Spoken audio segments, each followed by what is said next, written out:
aming Panginoon na napakadakila. Ang Diyos na makapangyarihan. Ang Diyos na walang hanggan. At higit na namin Panginoon. Salamat Panginoon sa araw na ito, Lord. Salamat sa mga nagdang araw, Panginoon.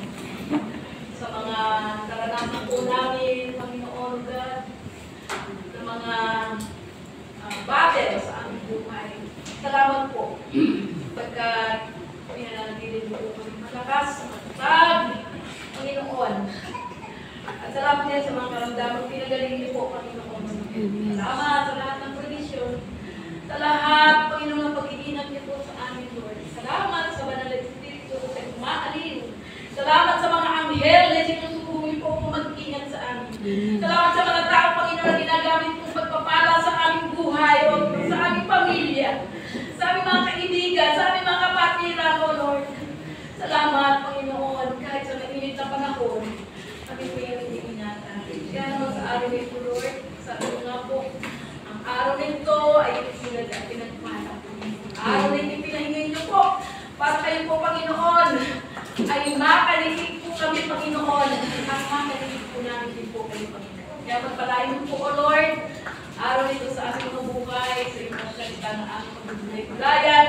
Patuloy nga po, Panginoon, Lord, na mahalaga yung banal na kalooban sa iyong mga salita sa amin sa araw na ito. Upang, Panginoon, patuloy kami ng bakas. Patuloy kami, Panginoon, nating mamatag sa Pilipinas. Sa pang-araw-araw ng buhay. At kami mga pagpatuloy sa aming paglilingkod. Kaya, O Lord, ako lamang po ang lahat ng papuri at salamat namin sa inyo. Tanging pangalan ni Jesus. Amen! For continuing to get sa daang papunta sa Epay. Nang araw din niyon, may dalawang agad na naglalakad papuntang Emmaus. Isang layong may 11 kilometro ang layo mula sa Jerusalem. Pinag-uusapan nila ang mga pangyayari habang sila ay nag-uusap. Lumapit si Jesus at nakisabay sa kanila. Ngunit siya ay hindi nila nakilala na para bang natatakpan ng kanilang mga mata. Tinanong sila ni Jesus, ano ba ang pinag-uusapan ninyo? Tumigil sila, nalulumbay at sinabi ng isa sa kanila na nagngangalang Cleopas, ikaw lamang yata ang dayuhan sa Jerusalem na hindi nakakaalam sa mga pangyayari ng tapos sa akong magaling doon. Ano mga pangyayari tanong niya? Sumagot sila, tungkol kay Jesus na taga-Nazaret, isang propeta o kapangyarihan sa salita at gawa, maging sa harap ng Diyos at ng mga tao. Sinakdal siya ng aming punong pari at mga pinuno ng bayan upang mga tulang mamatay. At siya ay pinako sa krus. Siya pa naman ang inaasahan namin magpapala sa Israel. Hindi lamang iyan. Ikatlong araw na ngayon, wala na mangyari ito. Nabigla kami sa binalita ng ilan sa pabalik na samahan namin. Bagong maaga raw sila nagpunta sa libingan at hindi nila natagpuan ang kanyang bangkay. Nagbalik sila at ang sabi, nakakita rin raw siya ng isang pangitain. Mga anghel na nagsasabing si Jesus ay buhay.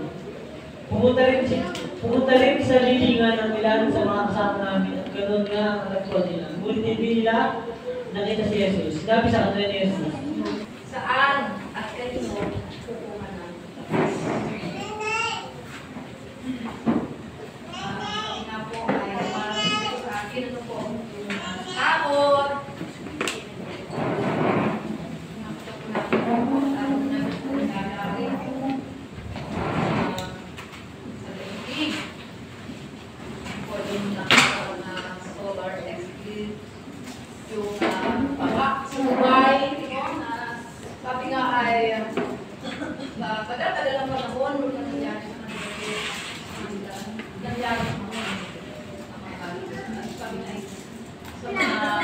Indol.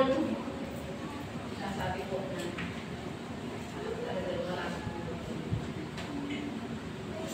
at marami po na natatakot. Marami naman ang sabi nga ay lalo na po yung mga silang na talagang ang dana. Pagdating ng Panginoon ay nagagalak. So, kahit po sa pang-araw-araw natin mga buhay, inaalala ko,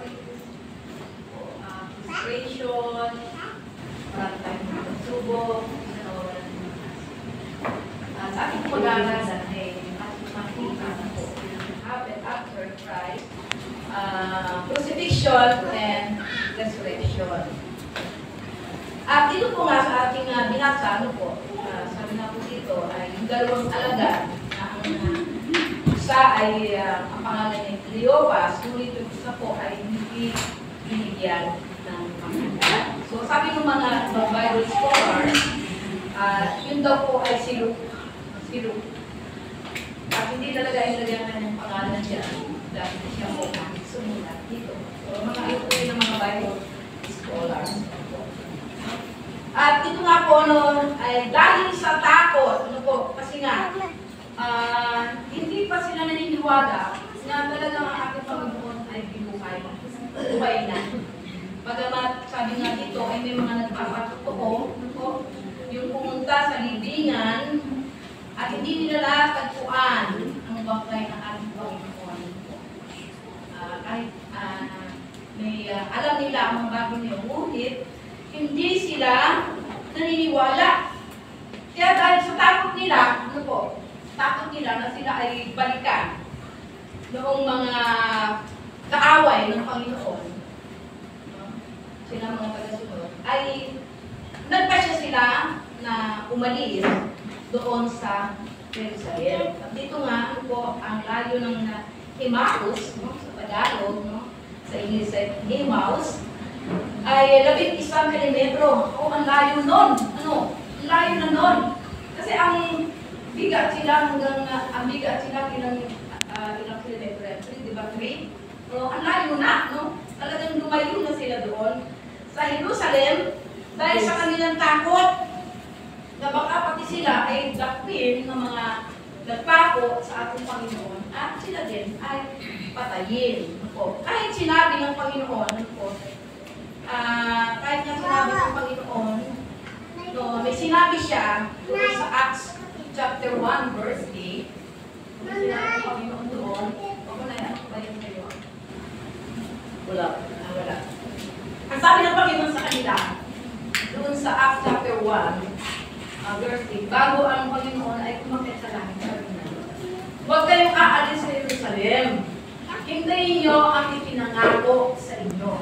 So, ano yung iintay nila? Yung Holy Spirit. Kaya dito, sa senaryo ito, hindi pa nila talaga tinatanggap ang Holy Spirit. Kaya sila ay takot.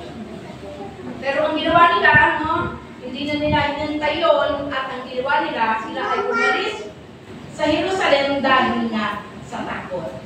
Kaya ang Emmaus po, ang sagisag po niyan ay, ang ibig sabihin niyan ay paglayo sa pagkakatawag.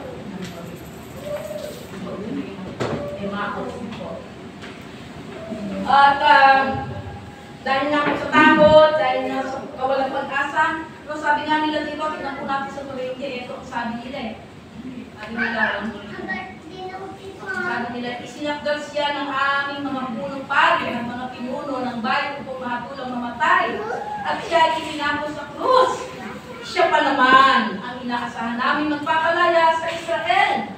Hindi lamang iyan. Sabi, ikatlong araw na ngayon mula na nangyari ito. Sabi na ay, nabigla kami sa balita ng ilan ng mga babaeng kasama namin. Maagang-maaga raw pinalapunta sa ibingan at hindi nila natagpuan ang bangkay. So, di ba talagang in-express nila yung sarili nila na talagang wala. Hopeless, Hopeless sila kasi ayaw nila maniwala talaga ng ating Panginoon sa Kristo ay buhay na magkulit. At saka ang kanilang pananaw, ang pananaw nila ay ang paghahari ng ating Panginoon ay isang human government na sila ay makalaya doon sa imperyo ng Roma. Yun ang kanilang nasa isipan nila, makalaya sila. Pero sa totoo lang, ang Panginoon ay bumaba sa lupa, not only para sa physical na kalayaan, kundi higit sa lahat, ang pinakamahalaga, yung spiritual na kalayaan. Kasi ang isang tao, sabi nga, kahit ikaw man ay lumaya sa pang-aalipin ng kapwa, pero kung ikaw naman ay hindi pa rin nakakalaya sa pag-aalipin ng kaaway,